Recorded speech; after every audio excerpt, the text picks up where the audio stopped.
제목으로 하나님 말씀 함께 나눌 시간 돌아가겠습니다. 오늘 함께 은혜 나누실 말씀은 사무엘하 10장 전체의 내용이 되겠습니다. 사무엘하 10장 1절에서 19절까지 말씀 제가 낭독하겠습니다. 그 후에 암몬 자손의 왕이 죽고 그 아들 한운이 대신하여 왕이 되니 다윗이 가로되 내가 나하스의 아들 한운에게 은총을 베풀되 그 아비가 내게 은총을 베푼 것 같이 하리라 하고 그 신복들을 명하여 그 아비 죽은 것을 조상하라 하니라. 다윗의 신복들이 암몬 자손의 땅에 이름에 암몬 자손의 방백들이 그 주 한운에게 고하되 왕은 다윗이 조객을 보낸 것이 왕의 부친을 공경함인 줄로 여기시나이까? 다윗이 그 신복을 보내어 이 성을 엿보고 탐지하여 함락시키고자 함이 아니니까. 이에 한운이 다윗의 신복들을 잡아 그 수염 절반을 깎고 그 의복의 중동 볼기까지 자르고 돌려보내매 혹이 이 일을 다윗에게 고하니라. 그 사람들이 크게 부끄러워하므로 왕이 저희를 맞으러 보내어 이르기를 너희는 수염이 자라기까지 여리고에서 머물다가 돌아오라 하니라. 암몬 사람이 자기가 다윗에게 미움이 된 줄 알고 사람을 보내어 베로 아람 사람과 소바 아람 사람의 보병 2만과 마아가 왕과 그 사람 1천과 돕 사람 1만 2천을 고용한지라. 다윗이 듣고 요압과 용사의 온 무리를 보내매 암몬 자손은 나와서 성문 어귀에 진쳤고 소바와 르옵 아람 사람과 돕과 마아가 사람들은 따로 들에 있더라. 요압이 앞뒤에 친 적진을 보고 이스라엘의 뺀 자 중에서 또 빼서 아람 사람을 대하여 진치고 그 남은 무리는 그 아우 아비새의 수하에 붙여 암몬 자손을 대하여 진치게 하고 가로되 만일 아람 사람이 나보다 강하면 내가 나를 돕고 만일 암몬 자손이 너보다 강하면 내가 가서 너를 도우리라. 너는 담대하라. 우리가 우리 백성과 우리 하나님의 성읍들을 위하여 담대히 하자. 여호와께서 선히 여기시는 대로 행하시기를 원하노라 하고 요압과 그 종자가 아람 사람을 향하여 싸우려고 나아가니 저희가 그 앞에서 도망하고 암몬 자손은 아람 사람의 도망함을 보고 저희도 아비새 앞에서 도망하여 성으로 들어간지라. 요압이 암몬 자손을 떠나 예루살렘으로 돌아오니라.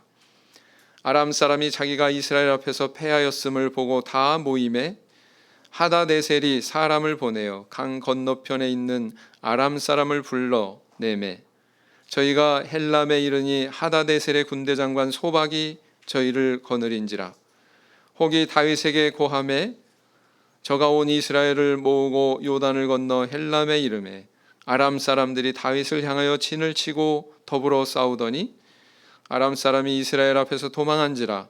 다윗이 아람 병거 700승의 사람과 마병 4만을 죽이고 또 그 군대 장관 소박을 치매 거기서 죽으니라. 하닷 에셀에게 속한 왕들이 자기가 이스라엘 앞에서 패함을 보고 이스라엘과 화친하고 섬기니 이러므로 아람 사람들이 두려워하여 다시는 암몬 자손을 돕지 아니하니라.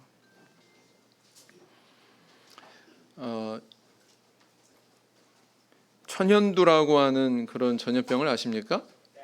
이 천연두라고 하는 전염병은 가장 오랜 기간 동안 이 사람을 괴롭혀온 전염병으로 알려져 있습니다. 그래서 누적 사망자가 무려 3억 5천만 명이 넘는다고 합니다. 대단하죠?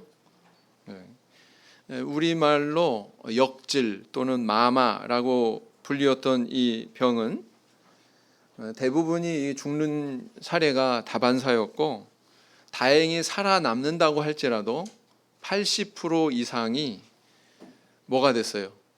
곰보가 됐어요. 곰보 아십니까?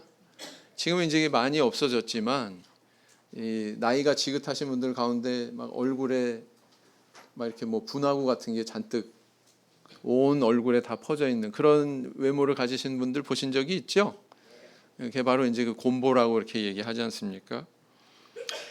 그래서 이렇게 사람들에게 막 혐오감을 주는 그런 또 전염병이기도 했다라는 것입니다. 그런데 1796년에 에드워드 제너라고 하는 사람의 우두법이 제정이 된 이후 200년이 지났어요. 그래서 1980년에 이르러서 인류는 최초로 이 전염병의 완전 종식을 선언했습니다. 이 최초예요. 인간은 이 작은 병균하고 전염병하고 싸워서 이겨본 적이 별로 없습니다. 네. 그런데 이렇게 완전 종식이 선언이 되기까지 이것이 잘 지켜져 온 법이지만 맨 처음에 시행될 때는 이게 정착되기까지 어려움이 컸습니다. 많은 사람들이 이 우두법에 대해서 이렇게 오해를 해가지고 극심하게 반대를 했다고 그래요. 미국의 의사들은 만약에 이 우두를 접종을 하게 되면 오히려 이 병이 더 창궐하게 될 것이다, 이렇게 의사들이 얘기했고요. 일반인들은 어떠했냐면은 이 우두를 접종받으면 사람이 소가 된다, 이런 말도 안 되는 그런 소문이 돌아가지고 사람들에게 불안감을 조장했습니다.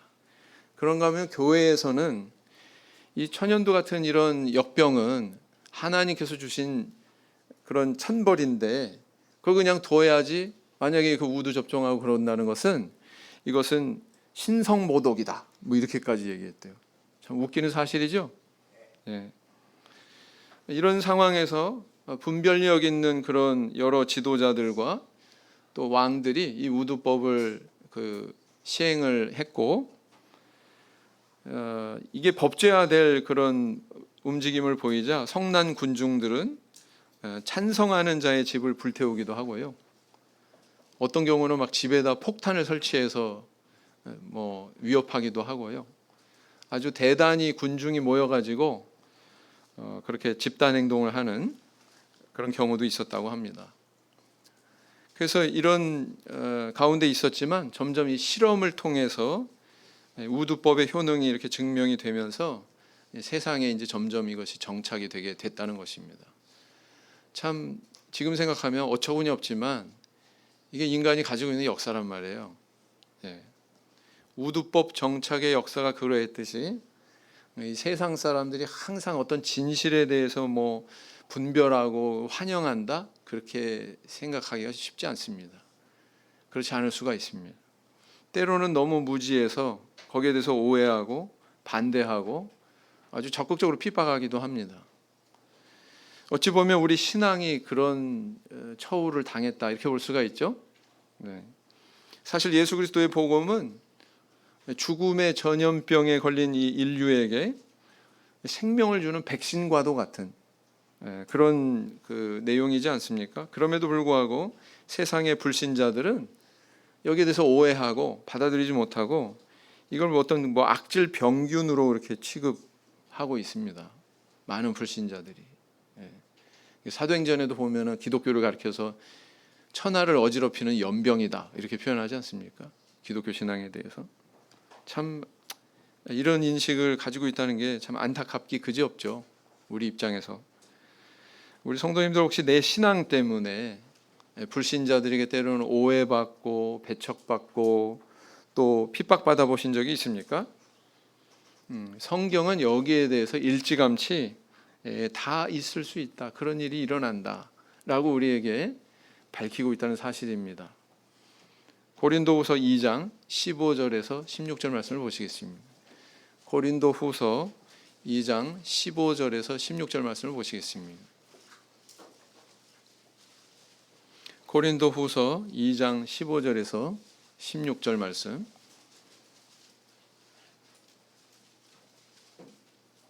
같이 읽겠습니다. 시작. 우리는 구원 얻는 자들에게나 망하는 자들에게나 하나님 앞에서 그리스도의 향기니 이 사람에게는 사망으로 쫓아 사망에 이르는 냄새요, 저 사람에게는 생명으로 쫓아 생명에 이르는 냄새라. 누가 이것을 감당하리요? 이렇게 얘기하고 있습니다.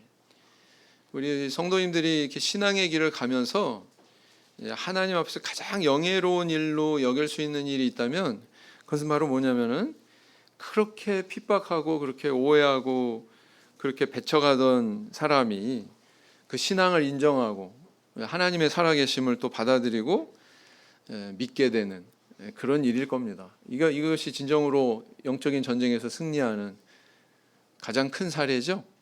그렇습니다. 근데 이게 쉽지가 않죠. 결코 쉽지 않습니다. 우리 성도님들 이 세상 속에서 불신자들과 어떤 관계를 맺고 살아가고 계신가요? 또 복음을 위해서 하나님께서는 우리에게 어떤 영적인 전쟁을 감내하도록 요구하고 계실까요? 오늘은 이 다윗이 암몬 족속과의 관계에서 오해받고 전쟁이 일어난 이 기사를 통해서 함께 이런 주제에 대해서 생각하고 은혜를 나눠보고자 합니다. 자, 우리 지난 시간에 사무엘하 9장에서 다윗이 요나단을 인하여 그 아들 무비보셋에게 은혜를 베푼 그런 일에 대해서 살펴봤습니다. 근데 오늘은 거기에 연장이에요. 무슨 얘기냐? 다윗이 암몬족 속의 왕 나하스에게 은혜를 입은 것 때문에 그의 아들 한운에게 은혜를 베풀고자 하는 뜻으로 조문 사절단을 보내는 일에 대해서 다루고 있습니다. 공통점이 뭐예요? 9장하고 10장. 다윗이 과거에 나에게 은혜를 베푼 사람을 추억해서 그와 관련된 가족에게, 후손에게 은혜를 베풀려고 하는 그런 행동을 하고 있죠. 참 다윗이 이런 점에서 훌륭한 거예요. 우리 성도님들 다른 사람에게 은혜 입는 것에 대해서 어떻게 처신하고 살아가고 있습니까? 까맣게 잊어버리면 안 된다는 뜻이죠. 다윗과 같은 마음을 품을 줄 알아야 된다는 뜻이죠. 참 여기에 훌륭한 다윗의 모습을 비춰주고 있는 것입니다. 근데 이제 다윗이 이렇게 타인의 은혜를 잊지 않고 되갚으려는 과정에서 나타난 일이 있습니다. 다윗은 과거 암몬 왕 나하스에게 은혜를 입었다고 그랬어요. 그 은혜에 대해서는 어떻게 입었는지 기록을 하고 있지 않습니다. 근데 그 부고를 듣고는 그 아들에게 이제 조문 사절단을 보내게 되죠. 그런데 어떤 일이 발생합니까? 참 어처구니 없게도 이 암몬의 새로 임명이 된 왕 한운이 이 사절단을 스파이로, 간첩으로 오해를 한 거예요. 그래가지고 어떻게 처분을 하냐면은 상상할 수 없는 심한 모욕을 주고 그리고 본국으로 돌아가도록 그렇게 조치를 합니다. 이게 불씨가 돼가지고 두 나라 사이에 이제 전쟁이 시작이 되고 암몬 족속은 자기들만이 아니라 아람 족속 가운데서 용병을 기용해가지고 이 전쟁의 판을 키웁니다. 그래가지고 이제 대단위로 이렇게 전쟁이 일어나게 되는데 다윗 왕은 이 요압 장군과 그 휘하에 있는 여러 신복들을 통해서 이 전쟁을 승리하게 되고 결국 평화가 찾아오게 되었다라는 게 이제 오늘 본문의 내용이죠.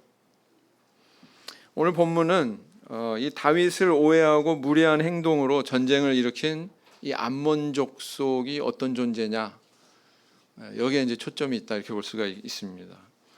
이 암몬 족속은 오늘날 우리 성도님들이 살아가시면서 만날 수 있는 때로 내게 대해서 오해하고 박해하고 배척하는 불신자를 상징하고 있다 이렇게 볼 수가 있습니다. 무비보셋은 같은 하나님 백성이에요. 근데 암몬 족속은 이방인이에요. 이방인은 하나님 믿어요, 안 믿어요? 하나님 안 믿는 존재들입니다. 그 하나님 안 믿는 불신자의 대표로 설정해 볼 수 있다는 거죠.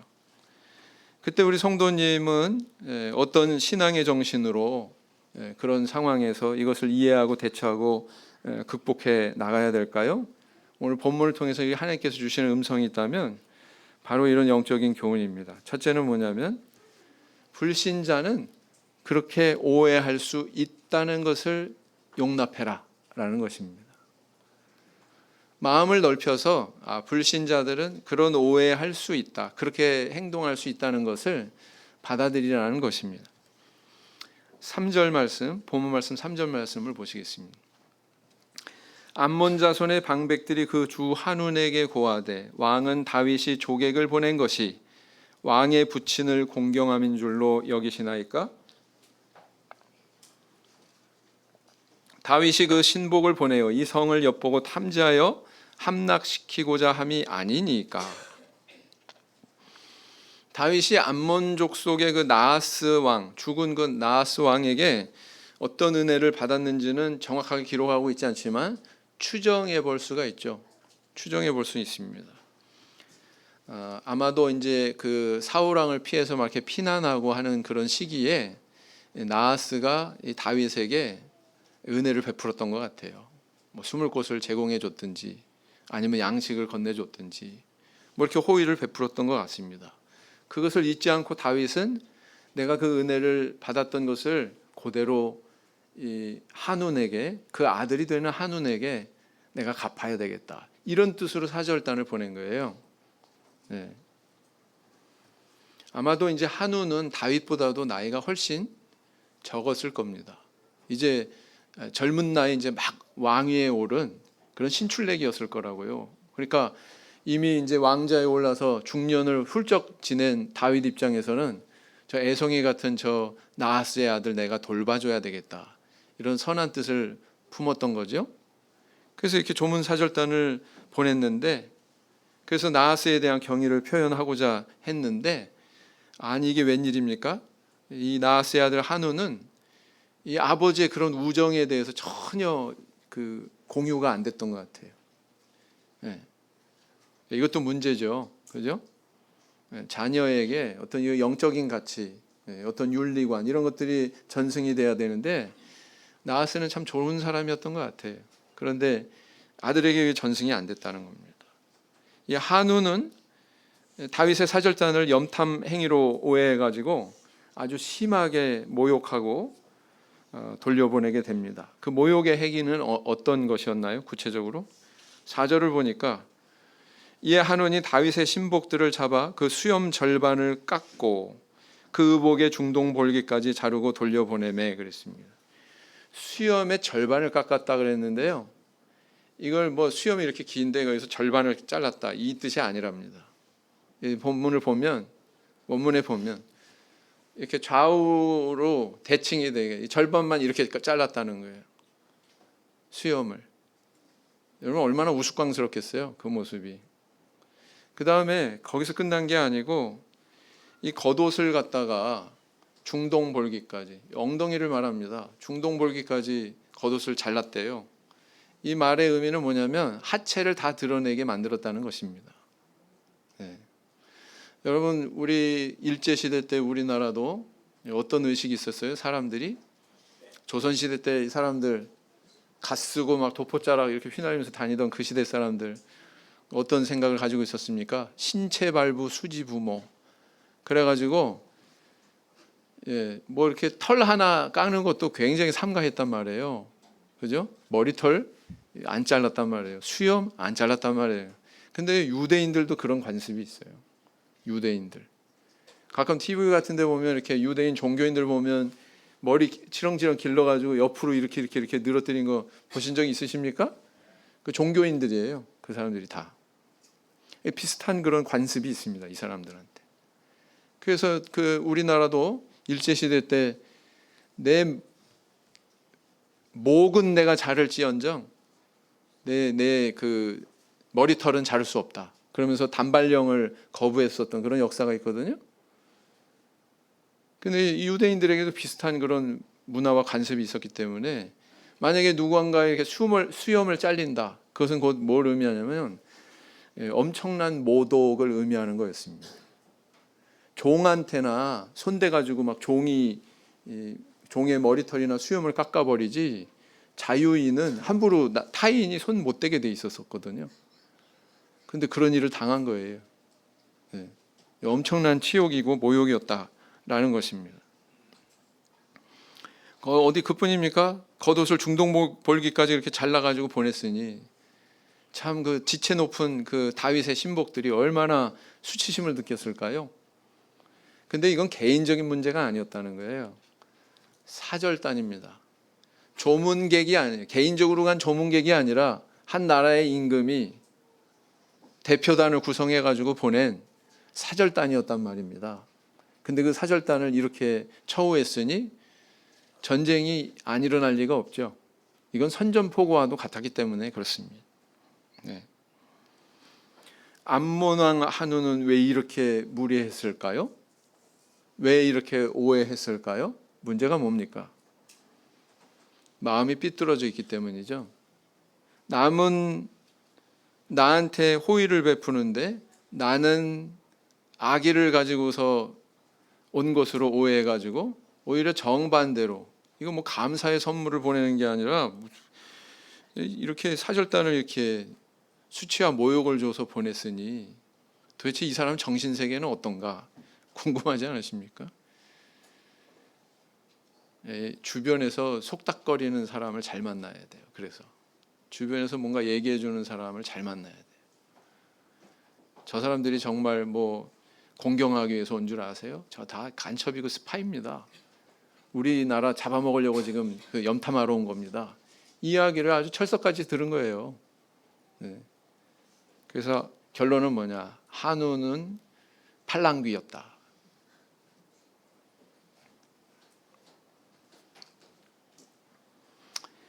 사람이 마음이 삐뚤어져 있으면은요, 나타나는 현상이 뭐냐면 주변에서 들려오는 부정적인 말에 대해서 굉장히 민감하게 반응해요. 거기에 대해서 수용하고 그것을 진실로 믿어버리는 아주 어처구니 없는 그런 자리에 이르게 된다라는 것입니다. 만약에 한운이 진실한 사람이고 정말 평화를 원하는 사람이고 바보가 아닌 이상 자기가 하는 행동이 이게 어떤 의미다라는 걸 알고 이게 전쟁을 발발시킬 거다라는 것을 안다면 이렇게 행동했을까요? 안 했을까요? 아마 이렇게 행동하지 않았을 거예요. 사실 여기에 가려져 있는 그 의도는 뭐냐면 이 신하들의 입에서 들려오는 그 말에 대해서 굉장히 무게감 있게 한운이 받아들인 거예요. 가만 보니까 다윗이 왕이 된 다음에 이스라엘이 점점 세력이 커지고 승승장구하고 그러니까 이웃에 있었던 이 암몬 족속이 내심 이거 봐라, 시기도 나고 질투도 나고 그러했던 것 같습니다. 그래서 뭔가 좀 눌러줘야 되겠다라는 그런 마음이 한쪽 구석에 계속 자라고 있었는데 옆에서 어느 날 이야기하는 거예요. 네? 저게 염탐하러 온 겁니다. 뭐 공경하러 온 줄 아세요? 그러니까 이게 크게 들리는 거예요. 아, 이제 때가 왔구나. 전쟁을 통해서 찍어 눌러야 되겠다. 이런 생각을 하게 된 거라는 거예요. 네. 그래서 잘못된 생각이 머릿속에 가득하게 되면 남의 어떤 호의에 대해서도 이것을 오해하게 되고 결국은 이렇게 무례하게 행동하게 된다는 것입니다. 성도님들, 다른 사람의 호의에 대해서 성도님들 자신이 오해해가지고 악의적으로 이렇게 대처한 경우가 있으십니까? 만약에 그런 경우가 있다면 성도님들 마음이 잘못된 거예요. 삐뚤어져 있는 거예요. 마음이 더러운 거예요. 회개하셔야 됩니다. 그런데 내가 어떤 최선의 호의를 베풀었는데 오히려 그 사람한테 내가 모욕과 수치를 당했다면 그것은 뭘 의미합니까? 그 사람하고 절교하고 관계를 끊고 등 돌리고, 그게 아니라 불신자는 다 그럴 수 있어요. 그런 경우 있어요, 없어요? 뭐 이상하게 엉뚱한 데서 경쟁심 느껴가지고 나를 적으로 간주할 수 있고요. 직장에서. 그죠? 그럴 수 있는 겁니다. 왜요? 불신자니까. 세상을 살아가면서 다 그런 눈으로 사람들을 바라보고 상황들을 바라보다 보니까 그럴 수 있다. 그렇게 이해하고 마음의 여유를 누려라 라는 것입니다. 부디 우리 신앙인의 나아가야 되는 길은 뭐냐면 내가 타인에 대해서 그런 오해는 없었는지 자기 점검하고, 그리고 또 반대로 또 타인이 나한테 그런 어떤 오해와 무례한 행동을 했을 때 거기에 대해서 그럴 수 있다. 불신자니까 그럴 수 있지. 그렇게 받아들이는 것이 신앙인의 가야 되는 길 아니겠습니까? 네. 부디 그런 신앙이 저울 성도님들의 신앙이 되길 원합니다. 성경 보겠습니다. 데살로니가전서 5장 15절 말씀.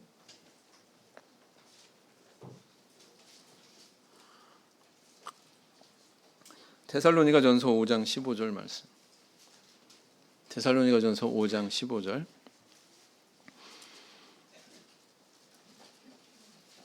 데살로니가전서 5장 15절 같이 읽겠습니다. 시작. 삼가 누가 누구에게든지 악으로 악을 갚지 말게 하고 오직 피차 대하든지 모든 사람을 대하든지 항상 선을 쫓으라. 자, 두 번째 교훈이 있습니다. 두 번째 교훈은 뭐냐면 선으로 갚으시는 하나님의 인도를 믿자라는 것입니다. 내가 어떤 불신자한테 오해를 받건 박해를 받건 무리 행하는 것을 당하건 거기에 어떤 하나님의 인도와 섭리가 있다 이렇게 믿자는 것입니다. 본문 말씀으로 돌아가셔서 5절을 보시면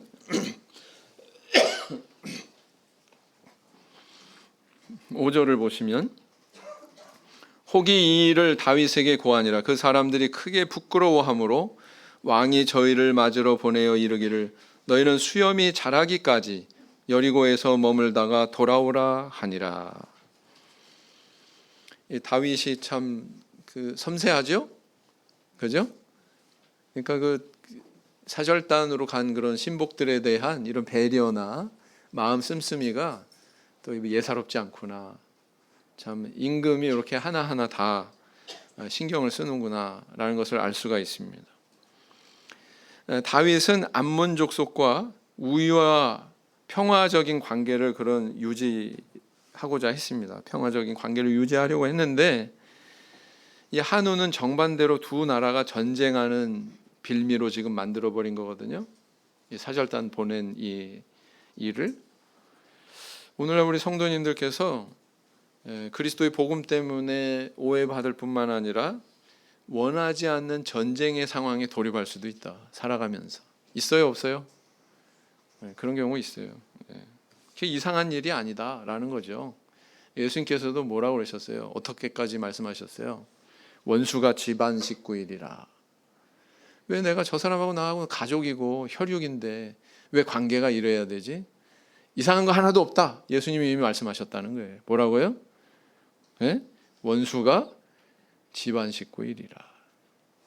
이 이야기 하니까 옆에 눈 째려보고 그러시면 안 됩니다. 불화의 상황을 전제한 말씀이에요. 불화의 상황을 전제한 말씀이에요. 성도가 불신자 가정에 시집이나 장가가게 되면 이것은 불보듯 뻔한 상황입니다. 피할 수 없는 상황입니다. 더욱이 홀로 신앙을 지키는 성도가 아예 아무도 안 믿는 그런 가정에 시집 장가 가잖아요. 그럼 이거는 필히 발생하게 되는 일이다라는 것입니다. 참 그 식구들 전도하기는커녕 내 신앙 지키기도 빠듯해집니다. 교회에서 왜 자꾸 젊은 청년들한테 믿음 안에서 결혼해라, 믿음 안에서 결혼해라. 왜 그래요? 불보듯 뻔하니까 결과를 어떤 상황이 전개될지 다 똑같아요. 다 똑같은 일이 벌어진다고요. 그거 아니까 그렇게 얘기하는 거거든요. 근데 아직 겁도 없이 그냥 덜컥덜컥 한다고요. 내가 선택하고 내가 만족해서 선택한 저 배우자가 나한테 주는 행복보다 그와 관련된 다른 식구들이 나한테 주는 고통과 불행이 더 클 수가 있거든요. 그걸 아셔야지. 그런데 성경에서는 불신자의 이런 오해와 핍박과 전쟁의 상황을 만났을 때 어떻게 하라고 가르치고 있습니까? 이렇게 말씀하고 계세요. 베드로전서 4장 12절에서 13절.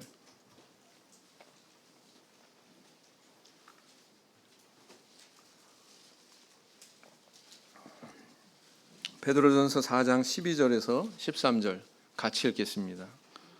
시작.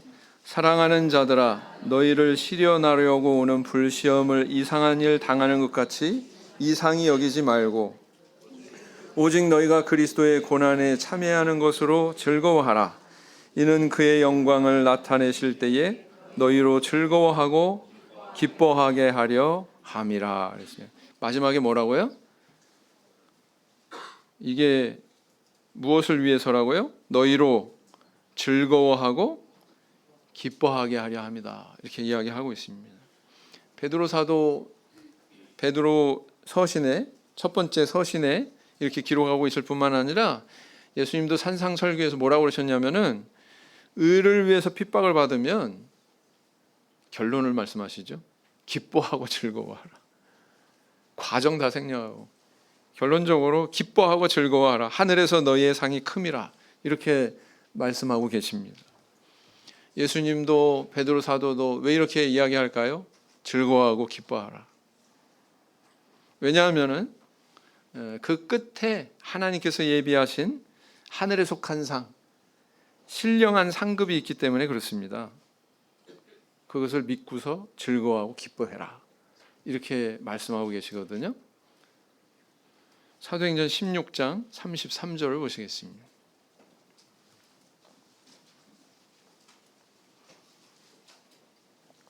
사도행전 16장 33절을 보시겠습니다.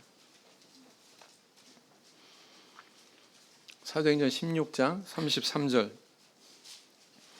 같이 읽겠습니다. 시작. 밤 그 시에 간수가 저희를 데려다가 그 맞은 자리를 씻기고 자기와 그 권속이 다 세례를 받은 후 그랬어요. 자, 바울과 실라가 마게도냐 지방에 이제 건너가게 됩니다. 거기서 도착한 첫 도시 빌립보에서 복음을 전하는데 자주장사 루디아도 이렇게 복음을 전해서 온 가족이 세례를 받고, 그 다음에 이제 두 번째는 뭐예요? 점치는 여종을 둔 그런 주인들이 있었죠. 근데 점치는 그 여종이 귀신 들려가지고 그런 능력을 가지고 있었던 거예요. 그래서 바울 사도가 이제 그 귀신을 쫓아냈더니 그 이익의 소망이 끊어진 것을 보고서는 이 주인들이 고발을 해버렸어요. 바울과 실라를. 그래가지고 뭐 우리는 받지 못할 그런 이상한 도를 전한다. 그래가지고 오해를 받아서 채찍맞고 감옥에 갇히게 됩니다. 빌립보 감옥에 갇히게 됩니다. 근데 그 감옥에 갇혀가지고 찬송하고 기도하고 바울 사도가, 바울과 실라가 찬송하고 기도하고, 그런데 그런 가운데 기적이 일어나죠. 옥토가 막 흔들리더니 착고가 막 다 풀리고 옥문이 다 쫙 열려버렸어요. 그래서 그 상황을 목격한 그 감옥을 지키는 간수가 어떻게 행동하려고 그랬어요? 칼을 들어서 막 자결하려고 그랬어요. 아이고 죄수들 다 도망갔구나. 근데 바울 사도가 만류해서 살려주죠. 살게 하죠. 근데 이상한 점이요, 그렇게 하고 나서 간수가 한 행동입니다. 간수가 복음을 받아들여요. 복음을 받아들이고 그 밤에, 그 일이 있었던 그 밤에 온 가족이 세례를 받습니다. 세례를 받아요. 자, 그 의미는 이 간수는 이미 바울이 전한 그 복음에 대한 이해가 있다 없다? 이미 접한 경험이 있다 없다? 접한 경험이 있는 것 같아요. 그러니까 이렇게 행동했겠죠? 아무튼 중요한 건 뭐냐? 바울은 로마 시민권자입니다. 함부로 이렇게 채찍질하고 이렇게 옥에 가두면 이게 불법이에요. 미국 시민권자 북한에서 억류할 수 없죠? 똑같은 겁니다. 함부로 억류할 수 없거든요. 근데 이렇게 억류 당해도 바울 사도가 입 닫고 가만히 있어. 바울의 행동 이상하지 않습니까? 그런데요, 이렇게 채찍에 맞고 옥에 갇히고 이런 핍박이 있은 결과 어떻게 됐냐면 간수가정이 전도됐잖아요. 만약에 채찍에 맞고 감옥에 안 갇혔으면 간수가정 전도할 수 있었을까요? 없었을까요? 없었겠죠? 그래서 이 간수가정이 이렇게 온 가족이 세례받는 데에는 바울 사도와 그 신라의 태도가 굉장히 결정적인 역할을 한 거예요. 자기들이 받는 그런 핍박과 고난에 대해서 이 두 사람이 어떤 태도를 보였나가 굉장히 커다란 영향을 미친 겁니다. 도대체 무슨 생각을 하고서 나 로마 시민권자인데 너희들 이럴 수 있어? 이 한마디면 끝나거든요, 상황이. 나중에 이어지는 내용을 끝까지 다 읽어보시면 그럴 수 있는 상황이거든요. 근데 그렇게 행동하지 않았다는 거예요. 왜요? 바울 사도는 이제 또 무슨 뭐 하나님의 뜻이 이루어지려고 하나 보다, 에 대한 기대가 있었던 것 같아요, 바울 안에. 그래서 이렇게 온 가족이, 간수의 가족이 세례받고 결국은 빌립보 교회의 창립 멤버가 되지 않습니까? 그래서 루디아의 가정, 자주장사 루디아의 가정, 온 가족과 간수의 가정, 그 온 가족들이 이 빌립보 교회의 창립 멤버가 되었던 것입니다. 그래서 개척이 된 거예요. 그죠? 바울과 실라는 아마 채찍 맞고 감옥에 갇히고 했을 때만 해도 어떤 생각이었을까요? 아이고 괴로워라. 아휴, 내가 언제까지 고생해야 되나? 막 그런 생각 했던 것 같지 않습니다. 또 무슨 또 하나님의 역사가 있으려고 이런 일이 일어나나? 아마 그렇게 생각했던 것 같아요. 사람은 불화하고 오해받고 무례함 당하고 이런 거 별로 유쾌하지 않죠? 절대로 유쾌한 일 아니죠. 그런데 그 일을 통해서 하나님께서 이루시는 섭리가 있더라라는 거예요. 바울 사도는 그걸 기대한 것입니다. 그래서 그런 오해와 핍박의 상황에 대해서도 즐거워하고 기뻐해라. 이렇게 성경은 우리에게 가르치고 있는 겁니다. 그걸 통해서 이루어 가시는 우리 하나님의 섭리가 있으니 그것을 기대하고서 즐거워하고 기뻐해라. 이렇게 이야기하고 있거든요. 그래서 결국은 이 전쟁이 일어나서 어떻게 됐어요? 다윗은 이제 아람 족속이 암몬 족속과 손잡는 일은 요만큼도 생각을 못하게 됐어요. 평화의 시대가 도래한 것입니다. 그죠? 이게 다윗이 누리게 된 하나님의 섭리의 손길에 의한 복이지 않았겠습니까?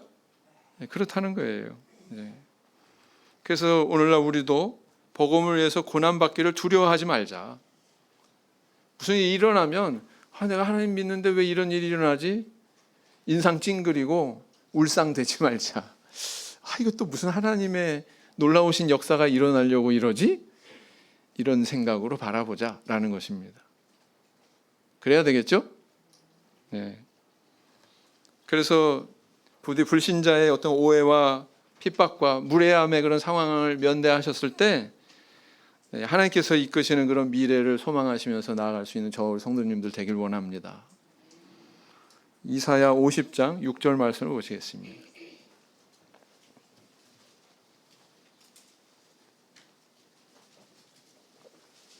이사야 50장 6절 말씀. 이사야 50장 6절 말씀. 같이 읽겠습니다. 시작. 나를 때리는 자들에게 내 등을 맡기며 나의 수염을 뽑는 자들에게 나의 뺨을 맡기며 수욕과 침뱉음을 피하려고 내 얼굴을 가리우지 아니하였느니라. 자, 세 번째 교훈 뭐예요? 악한 일에는 연합하지 말고 선한 일에 협력해라. 선한 일에 연합하고 협력해라. 이런 교훈을 우리에게 주고 있다는 것입니다. 악한 자들의 일에 참여하지 말고 선한 자들의 일에 협력해라 라는 거죠. 사무엘하 10장 6절로 돌아가서 보시겠습니다. 암몬 자손이 자기가 다윗에게 미움이 된 줄 알고 사람을 보내어 벨르홉 아람 사람과 소바 아람 사람의 보병 2만과 마아가 왕과 그 사람 1천과 돕 사람 1만 2천을 고용한지라 그랬어요. 자, 암몬 족속이 이렇게 해가지고 잠자는 사자의 수염은 뽑아놨는데 다윗을 그렇게 모욕을 줬잖아요. 그래서 이제 전쟁이 일어나고 보니까 좀 불안했던 것 같아요. 자기들 힘만으로는 안 되겠다. 그래서 아람 사람들을 여기다가 이제 참여를 시킵니다. 근데 마지막에 보니까 고용한지라 그랬어요. 고용한지라. 무슨 의미일까요? 야, 내가 얼마 돈 줄 테니까 와서 우리랑 같이 전쟁하자. 말하자면 용병을 쓴 거죠. 용병. 네. 그래서 결과가 어떻게 됐습니까? 암몬 족속 전쟁한다는데 괜히 아람 족속이 용병으로 써주겠다고 돈 벌 욕심으로 여기 참여했다가 아주 그냥 거덜이 났어요. 아람 족속이. 본문을 자세히 읽어보시면 맨 처음에 암몬이 전쟁을 시작을 했는데 나중에는 아람의 하다데셀이 주도해가지고 전쟁이 새로운 국면으로 전환됩니다. 싸움은 이쪽에서 시작했는데 이 전쟁이 나중에 엉뚱한 데로 옮겨 붙은 거예요. 아람 족속으로. 그죠? 이게 얼마나 어처구니 없고 얼마나 어리석습니까? 18절을 보시겠습니다. 아람 사람이 이스라엘 앞에서 도망한지라 다윗이 아람 병거 700승의 사람과 마병 4만을 죽이고 또 그 군대 장관 소박을 치매 거기서 죽으니라. 아주 한마디로 표현해서 거덜이 난 거예요. 모든 걸 다 잃었어요. 돈 벌겠다고 여기 가입해가지고 참여했는데 돈 벌기는커녕 전부 다 멸망당했습니다. 전부 다 빼앗겼어요. 이런 상황을 아람 족속이 겪은 것이거든요. 이런 모습은 오늘날 우리 성도들이 이 악인의 길에 연합하지 말아야 한다는 것을 교훈해주고 있습니다. 너 왜 거기 전쟁하려고 그러는데 무슨 일이 있었어? 그래? 듣자 하니까 너 잘못 선택한 거야. 나 이 전쟁에 가담 안 할 거야. 나는 빼줘. 부르지도 마. 그랬으면 이런 일 안 당했잖아요. 그렇죠? 선악에 대해서 뭐 판가름하고 이게 정당한지에 대해서 판가름하지도 않고서 네? 손 벌린다고 덥석 잡아가지고 지금 아람 족속은 이런 돌이킬 수 없는 결과를 맞이한 거 아닙니까? 그죠? 우리가 사는 세상은요 이런 사례가 많아요. 성도님들이 아무나 덥석덥석 이 사람 저 사람 손 붙들면 안 된다는 것을 교훈해주고 있는 겁니다. 그런데 반면에 다윗의 진영은 어떠했습니까? 사무엘하 10장 11절을 보시겠습니다. 11절 가로되 만일 아람 사람이 나보다 강하면 내가 나를 돕고 만일 암몬 자손이 너보다 강하면 내가 가서 너를 도우리라. 요압 장군이 아비새한테 동생 아비새한테 이 전선의 정황을 보니까 판단이 됐어요. 야, 우리가 이렇게 협력하지 않으면 이거 이 전투하기 힘들겠다. 판단이 된 거죠. 사실은 이제 암몬 족속과 아람의 연합군은 규모가 이스라엘 군대보다 훨씬 더 컸습니다. 그러다 보니까 이렇게 둘러싸서 포위한 것 같은 그런 형국이 된 거예요. 그래서 요압은 한쪽으로 또 반대쪽 방향으로 이렇게 두 가지 방향으로 전쟁을 벌이고자 이렇게 생각을 한 겁니다. 그래서 만약에 내가 불리하면 네가 와서 나 도와줘. 만약에 네가 불리하면 내가 가서 널 도와줄게. 지금 이렇게 협력을 약속하고 있죠. 네. 그래서 결국은 이 전쟁에서 승리하게 되는 그런 결과를 보지 않습니까? 이런 모습은 오늘날 우리에게 뭘 교훈하고 있습니까? 우리 참회수교회는 참 특이한 특징이 있어요. 참 큰 특징이 있습니다. 그건 바로 뭐냐면 총회 중심 제도를 가지고 있기 때문에 아주 뭐 이렇게 이웃 교회 간의 협력이 잘 된다는 거예요. 국제 간에도. 뭐 우리 천안교회 영은회 하면은 뭐 천안으로 몰려가고, 청주교회 영은회 하면 천안에서 또 몰려오고, 뭐 대전에 산다면 또 대전으로 우르르 몰려가고. 그것뿐만 아니라 아니 저 호주에 막 저기 시골에 있는 작은 교회 뭐 짓는데 뭐 대한민국에 있는 교회가 뭐 알 게 뭐예요. 다른 일반 교회 같으면. 근데 우리는 뭐예요? 공문 국제적으로 다 보내서 여기서 이렇게 교회 짓는다고 하는데 이렇게 우리 협력해 줍시다. 도와줍시다. 또 전국적으로 또 모금 공문 보내가지고 또 다 모아가지고 또 거기 보내주고 또 감사 공문 또 보내오고. 이번에 또 5월 5일에는 이쿠노부 교회, 그 오사카 이쿠노부 교회 또 헌당식이 있다고 그래가지고 또 한국에서도 또 사절당 가고 그랬죠. 네? 이런 교회가 없어요. 국제적으로 전 세계적으로 이런 참여교회 같은 데가 없습니다.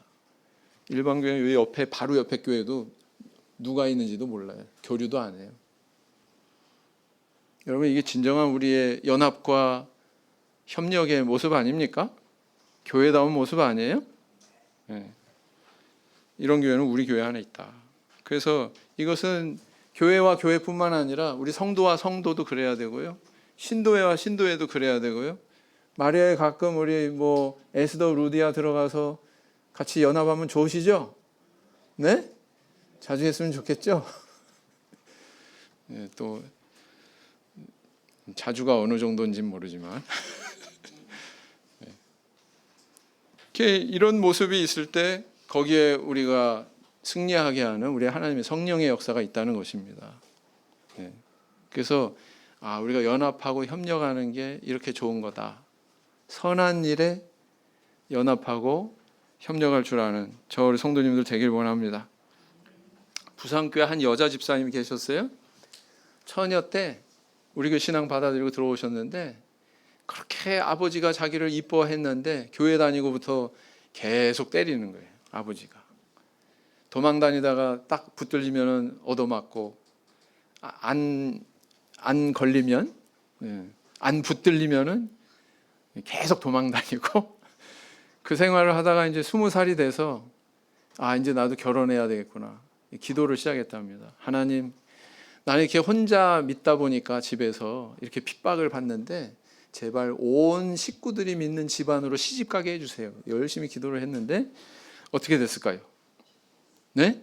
기도가 안 들어줬어요. 나중에 결혼하고 보니까 남편 되는 사람도 그 집안에서 혼자 믿고 있더래요. 그래가지고 이제 그 집에 이제 시집을 갔는데 둘이서 같이 사는데 어느 날 그 일 마치고 자기 일 농사일 마치고서 이제 어머니 나 교회 갔다 올게요. 딱 갔다 왔더니 시어머니가 너 여기 앉아봐 그러더니 너 내 허락 없이 앞으로 교회 못 가. 족쇄를 채우시더래요. 남편은 이미 결혼도 하고 그랬는데 형이 교회 다닌다는 이유로 그 집안에서 예수 믿는 사람은 여기 하나니까 데려다가 막 구타하고 형이 남편을 그래서 이거 도저히 안 되겠다. 여보 우리 딴 데로 이사 갑시다. 남편을 꼬시기 시작했습니다.